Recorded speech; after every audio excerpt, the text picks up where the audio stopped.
আমার বন্ধু, এরকম জায়গায় আমরা ব্যবহার করে থাকি এই পসেসিভ অ্যাডজেক্টিভগুলোকে।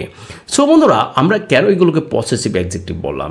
যখন এইগুলো কোনো নাউনের আগে বসে তখন মনে হয় যে আসলে এর কোনো অর্থই থাকে না, সরি অর্থ না, এইগুলোর আসলে যখন নাউনের আগে বসবে তখন কিন্তু এটা সাবজেক্ট হিসেবে ধরা হয় না, তখন কি নাউনটাই হিসাবে, যেমন বলি মাই ব্রাদার। সো এখানে মাইটা অবজেক্ট না, ব্রাদারটা হচ্ছে অবজেক্ট। যাই হোক বন্ধুরা, আমরা চলে যাচ্ছি পসেসিভ অ্যাডজেক্টিভকে। যখন এগুলো আমরা ব্যবহার করে থাকি যে আমার বোন, আমার ভাই, আমার কলম, আমার ল্যাপটপ, আমার মোবাইল, আমার কলম, এরকম জায়গায় যখন ব্যবহার করে থাকি সেই ক্ষেত্রে কিন্তু আমরা এই পসেসিভ অ্যাডজেক্টিভগুলো ব্যবহার করে থাকি।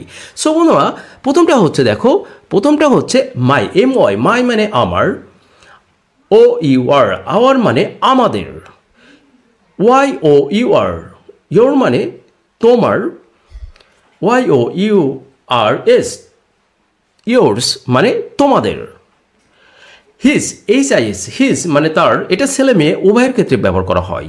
বাট এখানে দেখো হার, HER, হার মানে তার, এখানে কিন্তু শুধুমাত্র মেয়েদের ক্ষেত্রে ব্যবহার করা হয়। সো এখানে চলে আসো ইটস মানে হার। সো আমরা ইটস কোথায় ব্যবহার করি?